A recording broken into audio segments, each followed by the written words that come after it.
From Aldrich Ames' million-dollar betrayals that cost agents their lives to Joshua Schulte's digital heist that spilled the agency's hacking arsenal, a handful of CIA insiders have traded national secrets for cash, revenge, or thrill.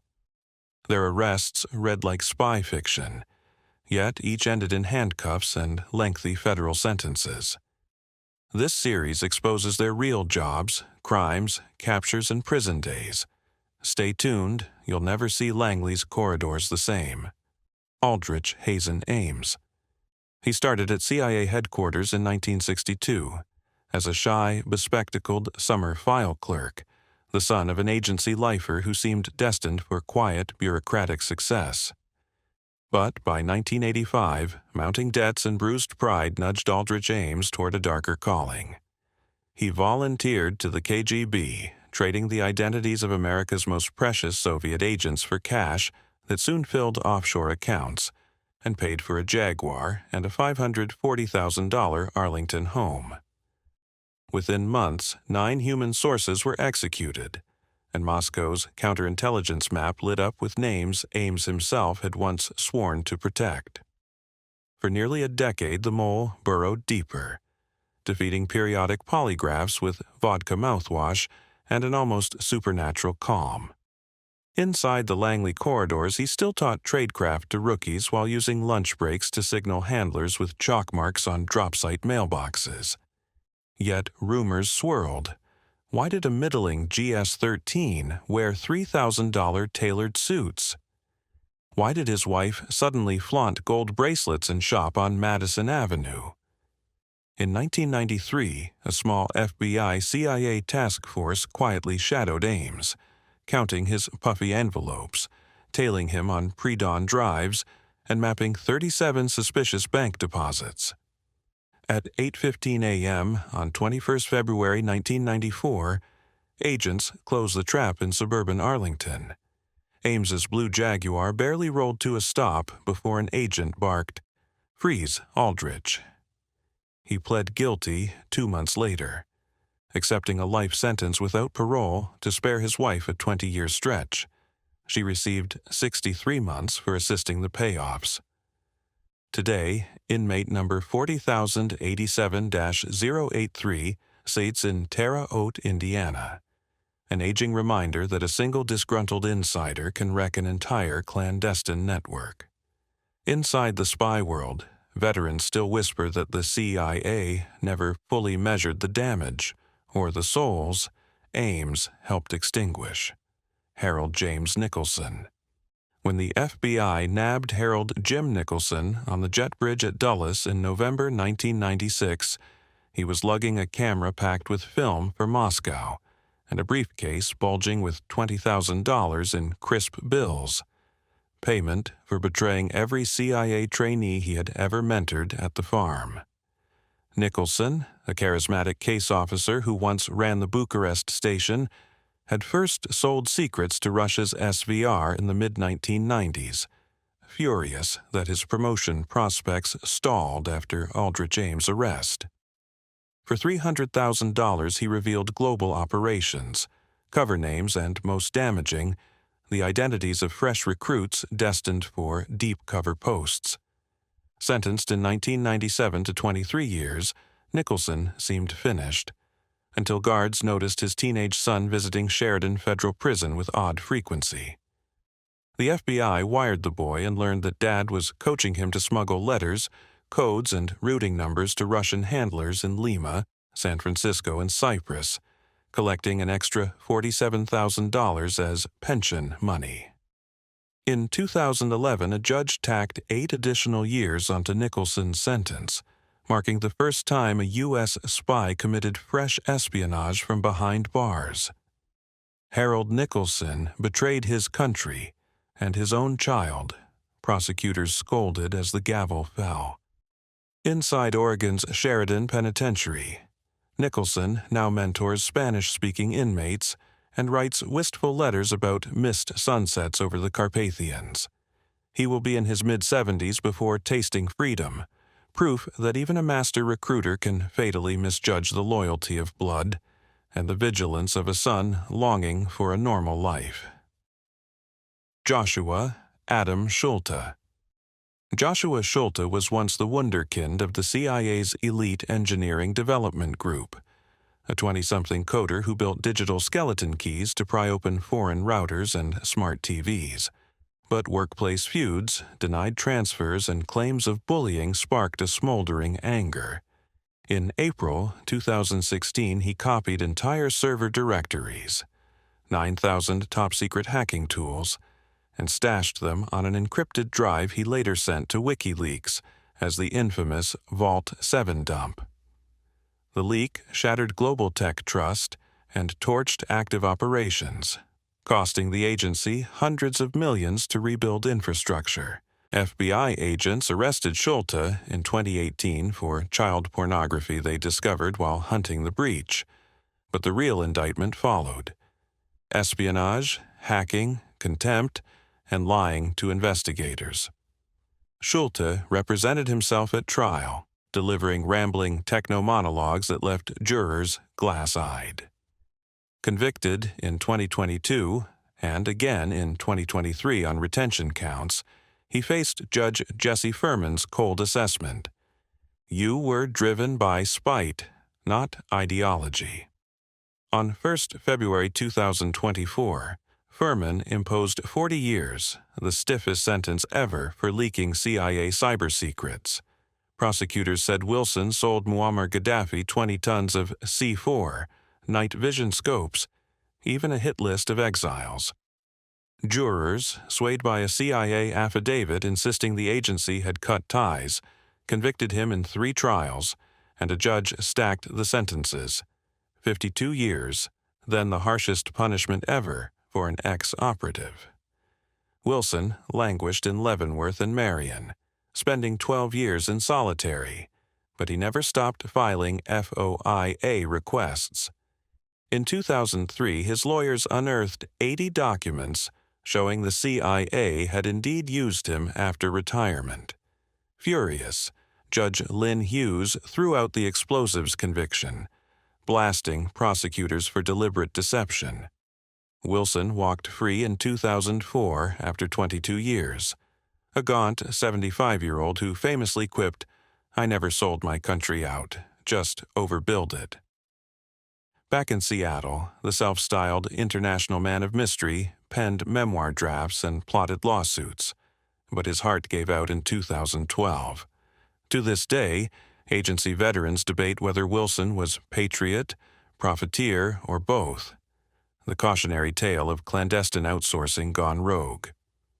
John Chris Kiriakou. In December 2007, former counter-terror case officer John Kiriakou stunned ABC News viewers by confirming that the CIA had waterboarded detainee Abu Zubaydah, calling it torture. Within months, federal investigators dug into every contact he'd had with journalists. They found a single email revealing the undercover identity of a colleague to a reporter, who never published the name. Prosecutors indicted Kiriakou under the Espionage Act and the Intelligence Identities Protection Act, a move civil liberties groups decried as retaliation for his torture outcry. Facing decades, the father of 5 accepted a 30-month plea deal in 2012. The first CIA officer jailed for a leak since the 1980s. He served 23 months in Loretto, Pennsylvania, chronicling corrupt guards and prison pecking orders in clandestine letters he later turned into the award-winning memoir, Doing Time Like a Spy. Released in 2015, Kiriakou emerged to applause from human rights activists but still wears a felon's label. He hosts podcasts, writes on surveillance ethics, and warns that the real secrets are often crimes. To audiences, his story poses a thorny question. Is exposing torture a patriotic duty or a punishable leak? Larry Wu Tai Chin. Larry Chin seemed the model linguist, a mild-mannered Chinese language translator who, starting in the early 1950s, sifted stacks of mainland newspapers for the CIA's Foreign Broadcast Information Service. What nobody saw was the second life he lived for Beijing, one that allegedly began even earlier, when Chinese handlers recruited him during World War II. Over 3 decades, Qin copied or memorized thousands of classified cables, political analyses, and agent biographies. Intelligence historians believe many CIA assets in China were rolled up or executed because of his leaks. The cash payoff, more than $500,000 in today's money, funded California real estate, antiques, and a comfortable suburban facade. His undoing came in 1985, when a Chinese diplomat defected and named him as a mole. The FBI staged a meticulous false flag interview. Qin faltered, then panicked when agents produced surveillance photos of bank deposit runs. On 22 February 1986, a federal jury found him guilty of 9 espionage counts. Hours before formal sentencing, guards found him in his Virginia jail cell with a plastic bag cinched over his head, an apparent suicide that robbed prosecutors of a public reckoning. For Langley veterans, the garbage bag death symbolized the one secret Qin took to his grave, the full list of lives lost because a quiet translator sold his loyalty for cash. Jerry Chun Xing Li. Jerry Li was once a swaggering case officer who ran street agents across Hong Kong and Southeast Asia, but post-CIA life left him restless. In 2010, Chinese intelligence officers dangled $100,000 and lifelong security if he helped map Langley's spy network inside China. Li accepted, and within 2 years, Beijing ripped that network apart, imprisoning or executing sources America had spent generations cultivating, according to courtroom statements. The FBI drew him back to U.S. soil in 2012 with a phony job offer. A hotel room search produced a thumb drive blueprint of a classified operation and notebooks listing real names of clandestine officers. After 7 years of cat-and-mouse interviews, Li finally pled guilty in May 2019. U.S. District Judge T.S. Ellis called his betrayal one of the gravest crimes in our system and imposed 19 years, a sentence applauded by counterintelligence chiefs who said the damage may never be fully repaired. In prison, Li reportedly keeps to himself, haunting proof that a single defection can decapitate an entire human source network. Jeffrey Alexander Sterling. Raised in rural Missouri and armed with a law degree, Jeffrey Sterling joined the CIA in 1993, eager to make a difference. Assigned to Iran operations, he managed Merlin, a covert plan to slip flawed nuclear trigger blueprints to Tehran. But Sterling's relationship with supervisors soured.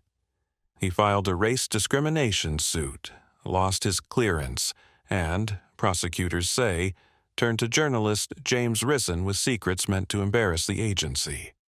Risen's 2006 book exposed Merlin, prompting a years-long hunt that landed on Sterling's encrypted emails and phone logs. Arrested in 2011, Sterling rejected a plea deal and went to trial. A Virginia jury convicted him on 9 Espionage Act counts in January 2015. Judge Leonie Brinkema, balancing harm with precedent, handed down 3.5 years on 11 May 2015, far below the 2 decades prosecutors sought. Sterling served his time in F.C. Wayne Englewood, Colorado, writing anguished letters about withheld medical care and inmate threats, before walking free in January 2018. Today, he speaks at whistleblower conferences, arguing that exposing wrongdoing should not carry felon-level punishment, while CIA veterans counter that saving lives sometimes hinges on silence. Kevin Patrick Mallory. A fluent Mandarin speaker and former covert operative, Kevin Mallory reinvented himself as a Loudoun County security consultant after 20 years in government service. In 2017, strapped for cash and behind on his mortgage, he answered a LinkedIn ping from a Shanghai think tank that was really Chinese intelligence. During 2 trips that spring, handlers issued him a Samsung covert communications phone preloaded with encryption apps and paid $25,000 for sample documents. Mallory's fatal mistake. He carried the phone through Dulles Customs on the return leg, triggering a secondary inspection that soon reached the FBI agents posed as recruiters, lured him to a recorded interview, then cracked the phone, unearthing a menu for 8 files, 2 of which he had already shipped.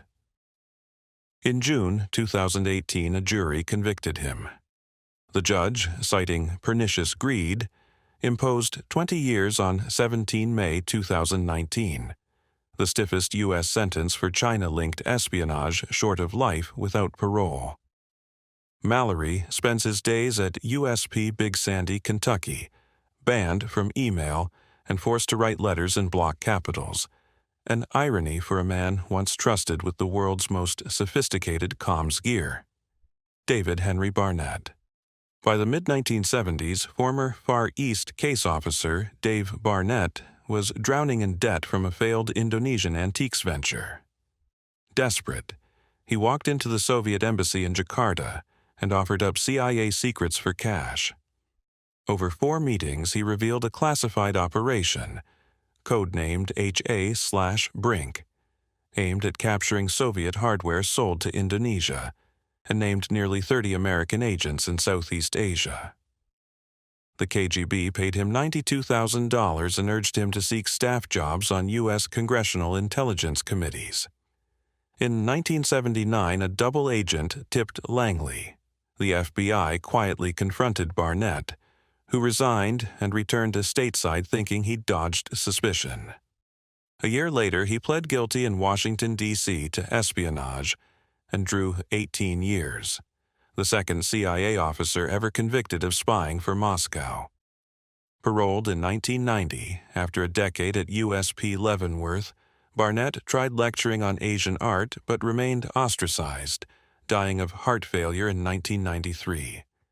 His case haunts agency historians, a reminder that burnouts with access can be as dangerous as ideologues, and that sometimes a price tag as small as overdue bills can compromise national security. William Peter Campiles. Fresh-faced and restless, 23-year-old William Campiles spent 1977 on the night shift in CIA headquarters routing message traffic, a job so monotonous he called it glorified mailman duty. Longing to make his mark, he quit, tucked a single top-secret KH-11 spy satellite manual under his coat, and hatched a plan to sell it for cash and glory. In January 1978, he flew to Athens, off-season, so his Greek-American relatives wouldn't notice, walked into the Soviet embassy and traded the manual for just $3,000 and a cheap camera, believing the KGB would later recruit him as a double agent. Instead, the caper imploded. Campiles bragged about his adventure to a Greek-American CIA analyst, hoping for a job referral. She quietly alerted the Bureau. On August 18, 1978, the FBI swarmed his Indiana home, seizing the camera and flight stubs that mapped his treachery.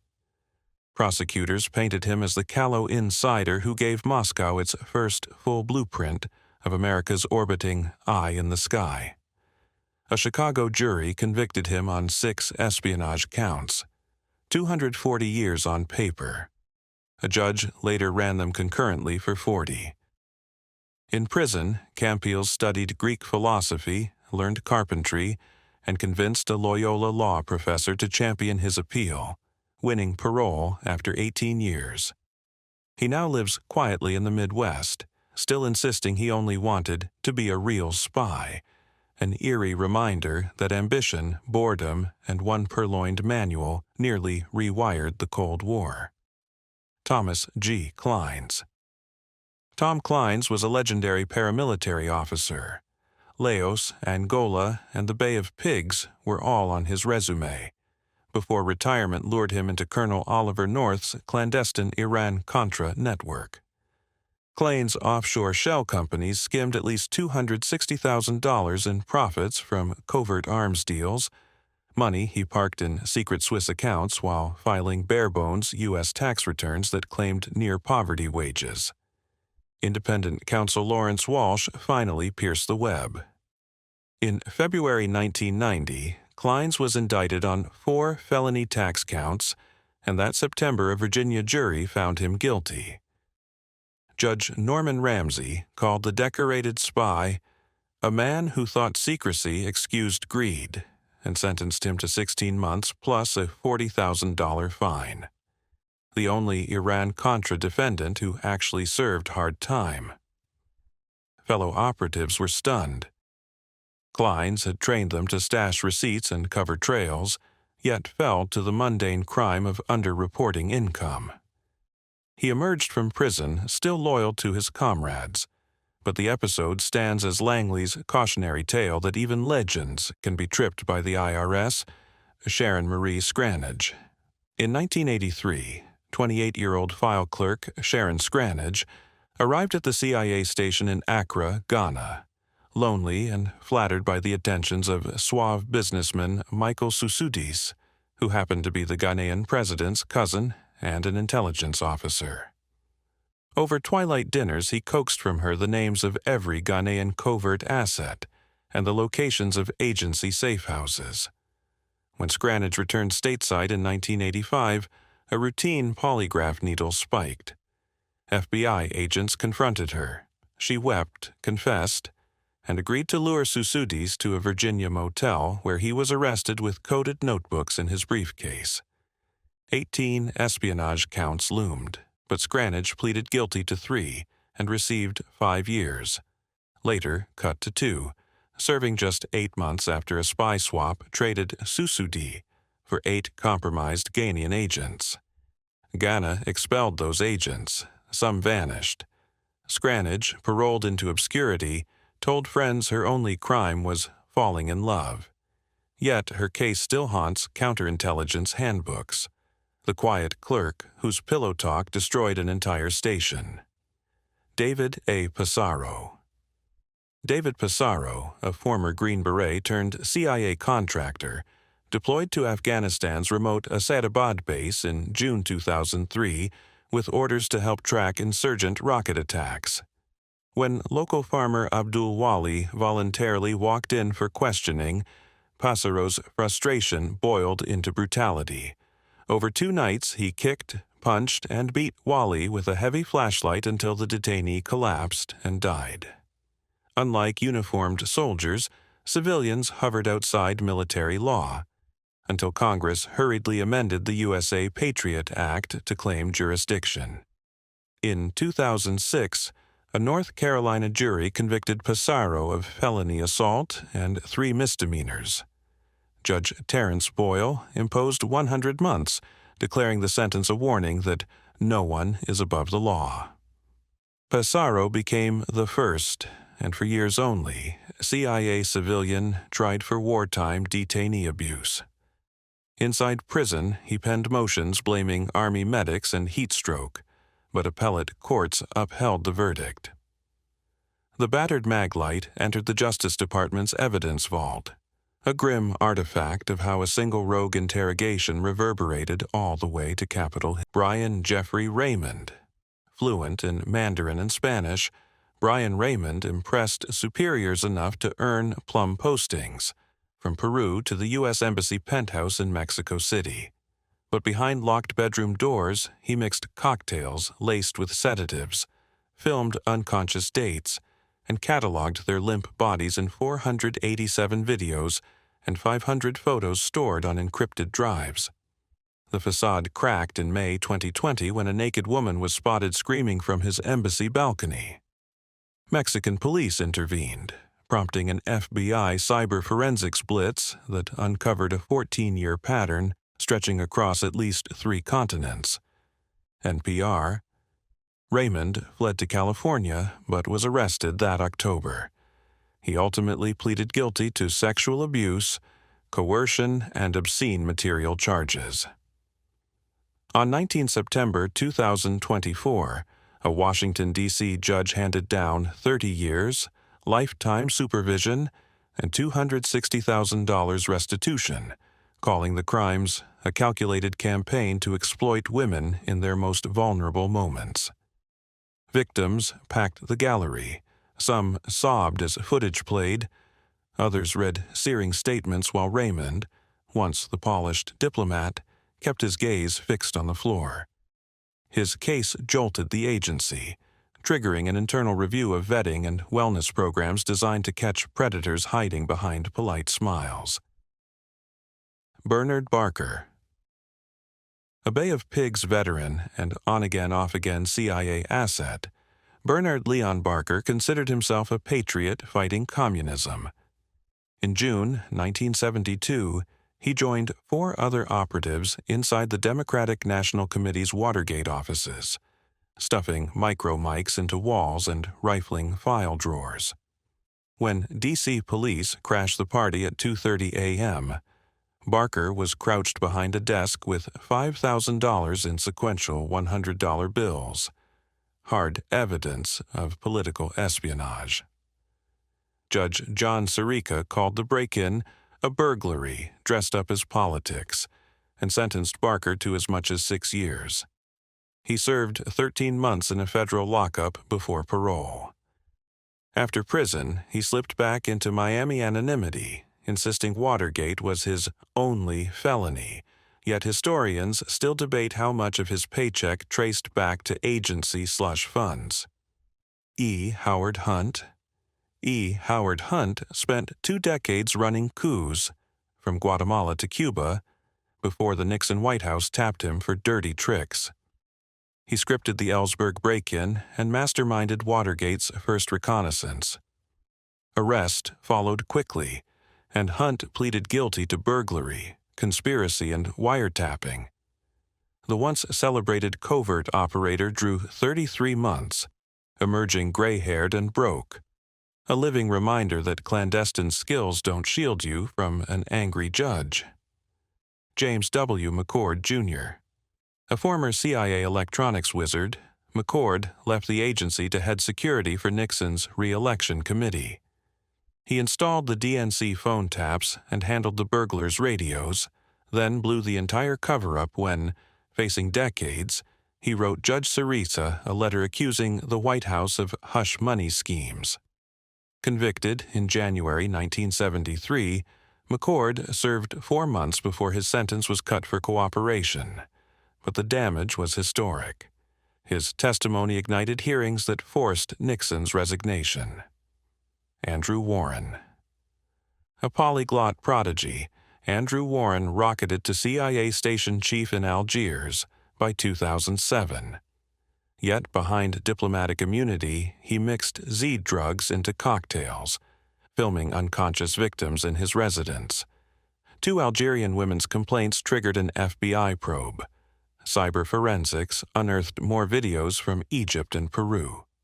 Warren pleaded guilty to abusive sexual contact and cocaine with a firearm charges, and in 2011 Judge Richard Roberts ordered 65 months, nearly double standard guidelines, calling his crimes predatory and calculated.